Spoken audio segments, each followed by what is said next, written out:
ప్రేక్షకులకు స్వాగతం. ఈరోజు మనం బి అలర్ట్ ఆన్లైన్లో పొంచి ఉన్న హ్యాకర్ల గురించి తెలుసుకుందాం. హ్యాకర్గా మారిన యూపీకి చెందిన 20 ఏళ్ల యువకుడు జతిన్ ఏకంగా పోలీసు వెబ్సైట్లనే హ్యాక్ చేశాడు. దీని ద్వారా ఆ విభాగానికే పెద్ద సవాల్ విసిరాడు. అయితే ఎట్టకేలకు అరెస్ట్ అయ్యాడు. ఇలా ఇతనొక్కడే కాదు, ఆన్లైన్లో చాలామంది కేటుగాళ్ళు అదును కోసం వేచి చూస్తున్నారు. కంప్యూటర్లకు తోడుగా ట్యాబ్లు, స్మార్ట్ ఫోన్ల వినియోగం పెరిగిన తర్వాత సైబర్ అటాక్స్ కూడా గణనీయంగా పెరిగిపోయాయి. ఈ నేపథ్యంలోనే ప్రతి ఒక్కరూ తమ వ్యక్తిగత డేటాను భద్రంగా ఉంచుకోవడానికి తీసుకోవలసిన జాగ్రత్తలపై నిపుణులు ఇస్తున్న సూచనలివి. అధీకృత అప్డేట్స్. వీటిని ఎందుకు చేసుకోవాలంటే, ఫోన్ల నుంచి కంప్యూటర్ల వరకు వాడే యాప్స్ నిత్యావసర వస్తువులుగా మారిపోయాయి.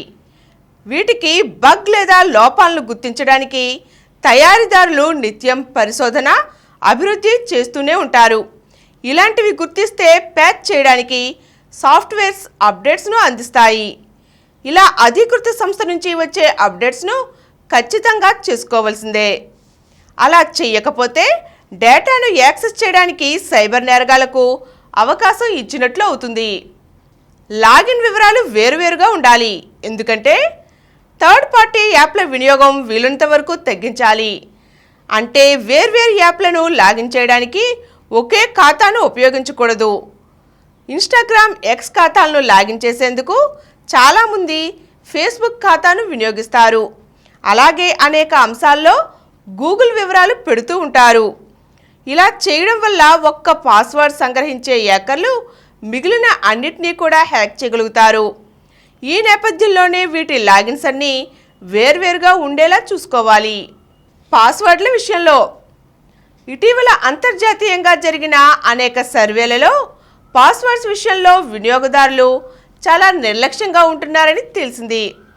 వాళ్ళ వీక్నెస్ ఏమిటంటే, ఇప్పటికీ ప్రపంచవ్యాప్తంగా చాలామంది 1234కి సంబంధించి దానితో పాటు తమ పేరు, ఇంటి పేరును జోడించి పాస్వర్డ్గా వాడుతున్నారు.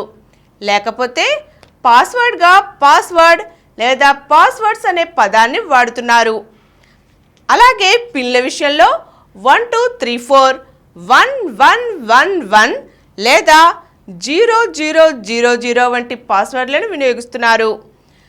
దీనికి భిన్నంగా ఊహించడం కష్టంగా ఉంటే డ్యూయల్ అథెంటికేషన్ని పెట్టుకోవాలి.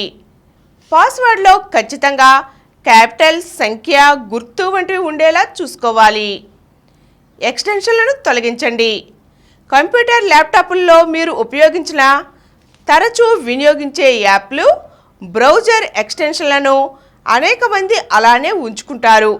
ఇది వ్యక్తిగత గోప్యతకు భంగం అవుతుంది.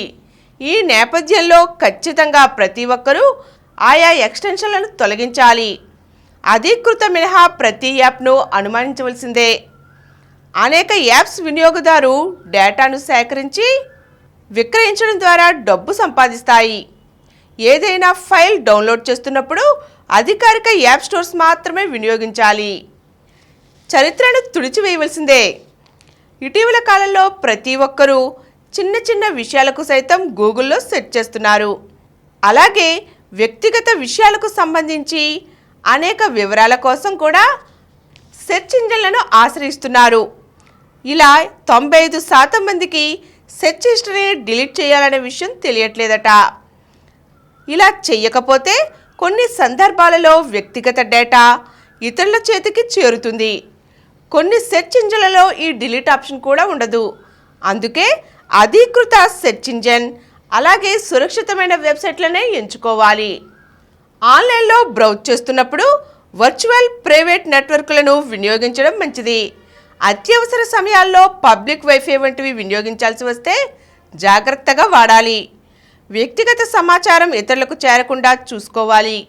ఇలాంటి సురక్షితం కాని నెట్వర్క్స్ వాడుతున్నప్పుడు బ్యాంక్ లావాదేవీల వంటి ఆర్థిక కార్యకలాపాలు చేయకూడదు. అలాగే ఓటీపీలు, పాస్వర్డ్స్, పిన్ నెంబర్లు తదితరాలు ఎంటర్ చేయకూడదు. పబ్లిక్ వైఫై వాడేటప్పుడు అనేక విషయాలలో జాగ్రత్త పాటించాలి. ఈరోజు మనం బీ అలర్ట్, పొంచి ఉన్న హ్యాకర్ల గురించి తెలుసుకున్నాం కదండి. మరో చక్కని విషయంతో మళ్ళీ కలుద్దాం.